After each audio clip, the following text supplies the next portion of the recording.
Hi everyone, ఈరోజు నాకు ఎంతో ఇష్టమైన గోంగూర పచ్చడి చేస్తున్నాను. మీరు కూడా చూసి ట్రై చేయండి. అలాగే లైక్ చేసి, షేర్ చేసి, సబ్స్క్రైబ్ చేయండి. ఈరోజు నేను గోంగూర పచ్చడి నేను 5 కట్టెలు గోంగూర తీసుకొని ఇప్పుడు ఇది కడిగి వడగట్టుకుంటాను. గోంగూర పచ్చడికి ఫస్ట్ స్టవ్ ఆన్ చేసుకొని కడాయి పెట్టుకొని 2 టేబుల్ స్పూన్ ఆఫ్ ఆయిల్ పోసుకోవాలి. ఆయిల్ వేసుకున్నాక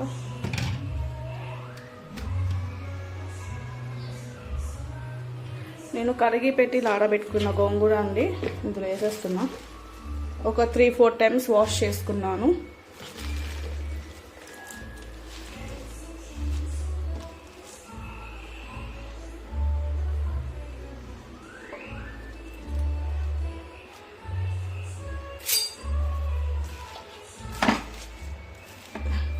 మనం ఎంత గోంగూర వేసినా ఇది ఉడికే కొద్ది దగ్గరకు వచ్చేస్తుంది కదా.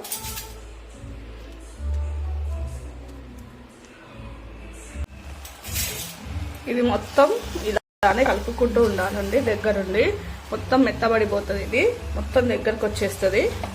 దగ్గరకు వచ్చేంత వరకు మనం కలుపుతూనే ఉండాలి. చూసారు కదండి, ఇది దగ్గరకు వచ్చేసింది. ఇప్పుడు మనం స్టవ్ ఆఫ్ చేసేసుకుందాం.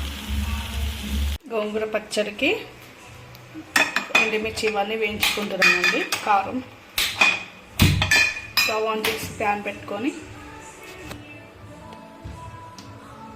3 టేబుల్ స్పూన్ ఆఫ్ ఆయిల్ వేసుకుంటున్నాం. మనం ఎండుమిర్చి సిమ్లో పెట్టుకొని వేయించాలండి. మాడ కొట్టకుండా వేయించుకోవాలి. మాడితే టేస్ట్ ఉండదు. ఎండుమిర్చి ఎల్లిపాయలు కలిపి వేసేసుకుంటున్నాం.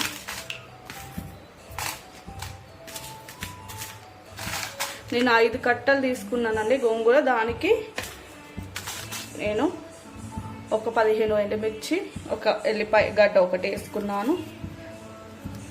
2 టేబుల్ స్పూన్ ఆఫ్ జీలకర్ర వేసుకుంటున్నాను.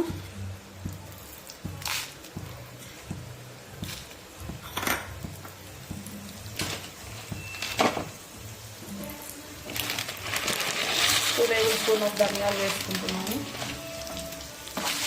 కలుపుకుంటూ ఉండాలి.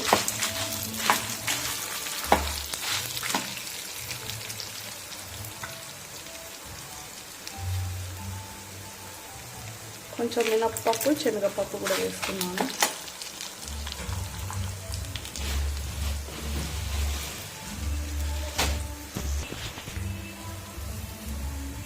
కొంచెం మెంతులు వేసుకుంటున్నాను.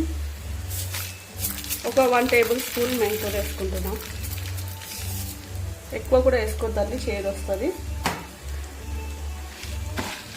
ఇవి సిమ్లో పెట్టి ఇవన్నీ స్లో ఫ్లేమ్లో అన్నీ వేగించుకోవాలి. వేయించుకొని చల్లారినాక మిక్సీ పట్టు. ఇప్పుడు నేను 1/2 టేబుల్ స్పూన్ సాల్ట్ వేసుకుంటున్నానండి. సాల్ట్ వేసుకొని మిక్సీ పట్టుకుంటాను.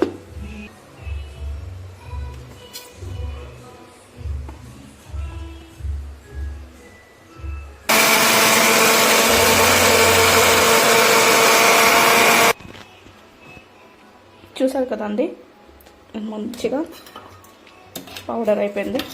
ఇప్పుడు ఇందులో మనం గోంగూర వేసేసుకుందాం.